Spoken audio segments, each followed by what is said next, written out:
Breaking news গো বন্ধুরা, পাকিস্তান আবার জিতলো। তবে থামো থামো, বেশি খুশি হওয়ার দরকার নেই। কার বিরুদ্ধে জিতেছে জানো? ওমান, মানে ক্রিকেটের চুনোপুটি, যেখানে ব্যাটসম্যানদের দেখলে বোলারদের হাঁটু কাঁপে না, বরং দর্শকদের ঘুম পায়। পাকিস্তান আজ ওমানকে হারিয়ে ভাবছে, ওরে বাবা, আমরাই এশিয়া কাপের বাদশা। আরে ভাই, ওমানকে হারানো ঠিক যেমন ইন্টারন্যাশনাল দল আর পাড়ার গলি। কথা তো ঠিক আছে, ওমানদের প্লেয়ার দেখে মনে হচ্ছিল এরা বুঝি গলির ক্রিকেট খেলে সোজা এশিয়া কাপে এসে গেছে। কই বলতো, ওপেনার নামতেই গোল্ডেন ডাক।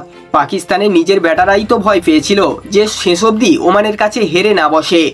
কিন্তু আসল মজা কোথায় জানো? বাবর আজম নাই, রিজওয়ান নাই, মানে পাকিস্তান নামছে বাবা ছাড়া দল। তবুও মোহাম্মদ হ্যারিস নায়ক হয়ে গেলেন। ভাই, ওমানে রান করলে হিরো হওয়া যায় না।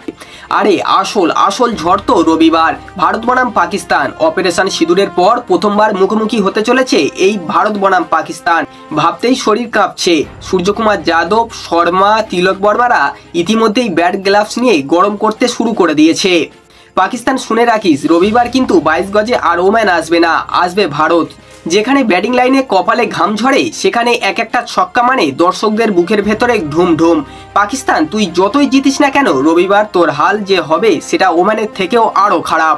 কল্পনা করো বন্ধুরা, ম্যাচটা শুরু হতেই যদি শর্মা প্রথম বলে ছক্কা হাঁকায়, পাকিস্তানের চোখ যাবে গোল গোল হয়ে, মনে হবে দুনিয়ার শেষ। আর কুলদীপ যদি একবারে দুটো উইকেট তুলে নেয়, আহা, তখন বাবর রিজওয়ান না থাকা ড্রেসিং রুমে মাথায় হাত চুলকাবে কে? বন্ধুরা, পাকিস্তান আজ জিতেছে ঠিকই, কিন্তু রবিবার আমাদের মেগা শোডাউন। আর আমরা চাই ওদের এমন হার যাতে ওম্যান এসেও বলে, ভাই তোদের অবস্থা আমাদের থেকেও তো খারাপ। তাহলে বলো তো বন্ধুরা, রবিবার কে জিতবে? কমেন্টে লিখে জানাও। আর ভিডিওটা যদি ভালো লেগে থাকে তাহলে একটা লাইক চাপিয়ে দাও।